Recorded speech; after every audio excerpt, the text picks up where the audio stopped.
Hello दोस्तों, हम UGC net का टेस्ट की तैयारी करेंगे, जिसमें हम इन नोट्स को काम में लेंगे जो बहुत बेस्ट नोट है। ये एक अच्छे शिक्षक के हैं और इनसे हर एक से सवाल ज़रूर आता है, इसलिए आप इनको ध्यान से पढ़िएगा। चलिए हम आगे इन नोट्स को देखते हैं। जैसे कि इतिहास शब्द इति प्लस आस के योग से बना है, जिसका शाब्दिक अर्थ है ऐसा ही हुआ था या ऐसा ही हुआ, ऐसा ही हुआ या ऐसा ही हुआ होगा। महान इतिहासकार हेरोडोटस ने तीन शब्दों में विभाजित किया: खोज, गवेषणा, अनुसंधान। भारतीय इतिहास आदर्शवाद आधारवाद पर आधारित है, जबकि पाश्चात्य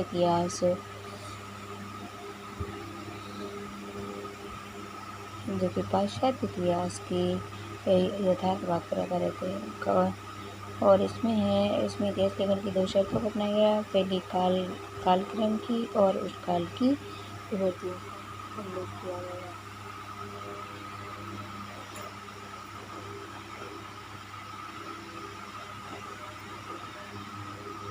किया गया। उस काल की प्रवृत्तियों का उल्लेख किया गया और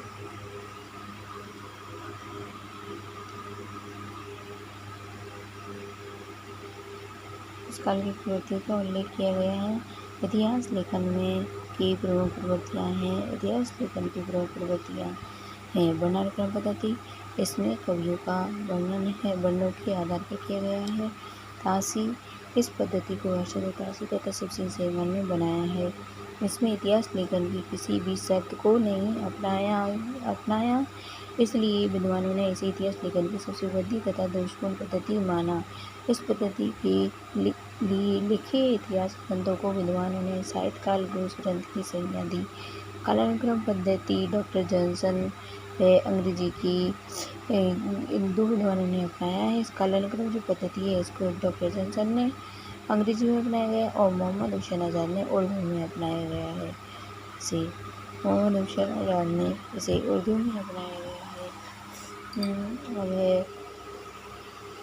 इसमें इतिहास लेखन की एक शर्त अपनाई गई है, उस काल की प्रवृत्तियों का उल्लेख नहीं।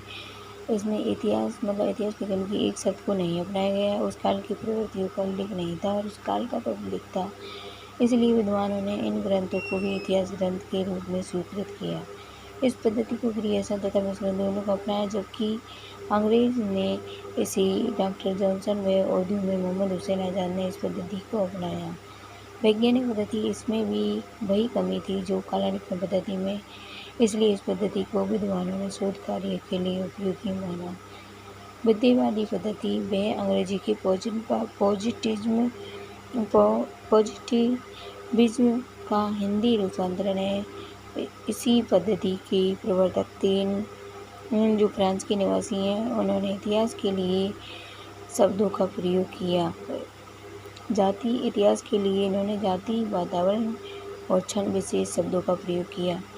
भारत के इस पद्धति में के प्रवर्तक आचार्य रामचंद्र शुक्ल हैं और इनके प्रत्येक देश का साहित्य वहाँ की जनता संचित प्रवृत्तियों का प्रतिबिंब है। जनता और संचित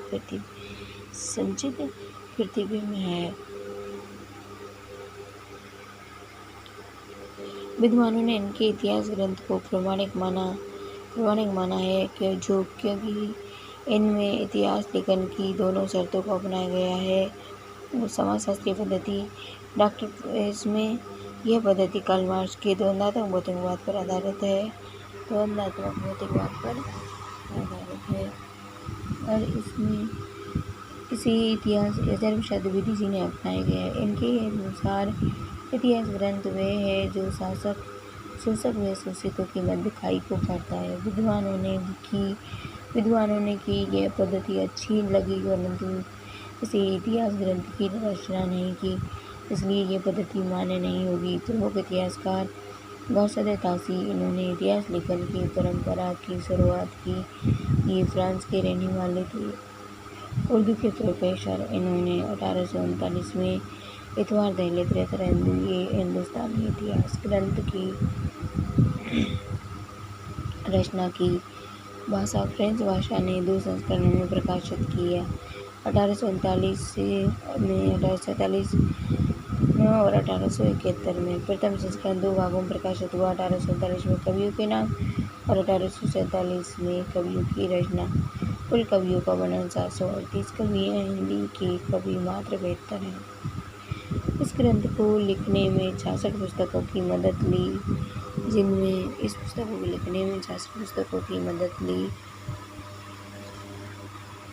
जिनमें 11 हिंदी की पुस्तकें थी, 11 तो हिंदी की पुस्तकें हैं।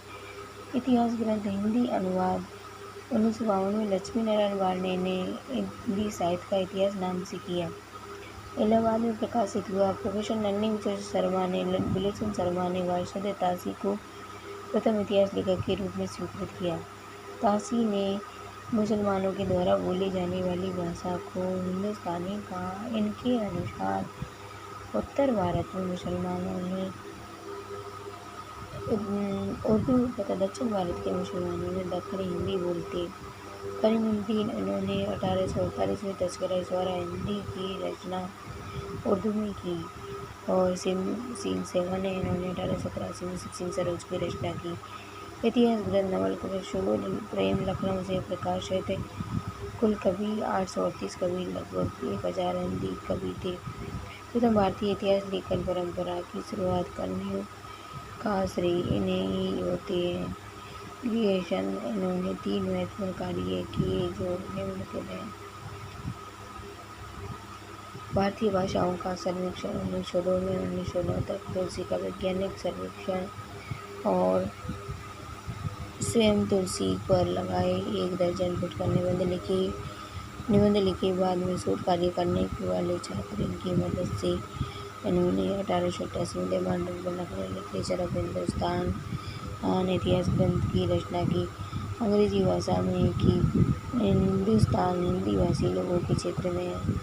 हिंदी के 952 कवियों का वर्णन है। इस ग्रंथ में प्रस्तावना शीर्षक हिंदुस्तान शब्द की व्याख्या की।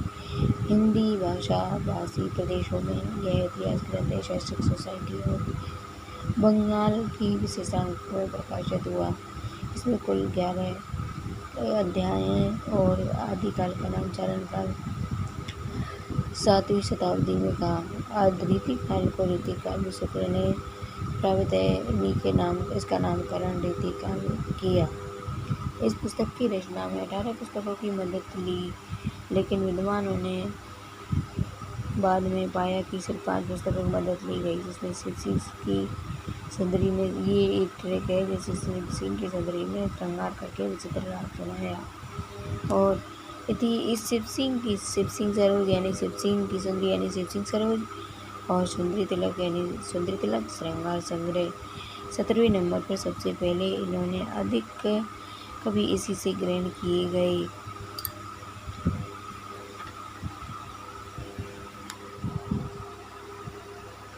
और विचित्र उपदेश और राग कल्पद्रुम। ग्रीयेशन ने भक्ति काल का नाम स्वर्णकाल रखा और इतिहास ग्रंथ हिंदी अनुवाद इतिहास ग्रंथ के हिंदी अनुवाद शिवलाल गुप्त ने किया। हिंदी साहित्य का प्रथम इतिहास के नाम से किया, जो हिंदी प्रचारक पुस्तकालय वाराणसी से प्रकाशित है। ग्रीयेशन ने रस के लिए स्टाइल शब्द का प्रयोग किया। विवस्त्र रस को द सैटिरिक स्टाइल तथा रोज रस को ट्रेजिक स्टाइल। सबसे पहले काल विभाजन किया, उन्होंने प्रवृत्तियों के आधार पर विभाजन किया।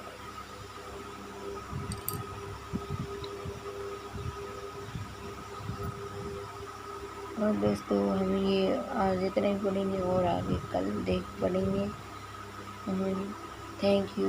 वीडियो को सब्सक्राइब करें और इसे पूरा देखें।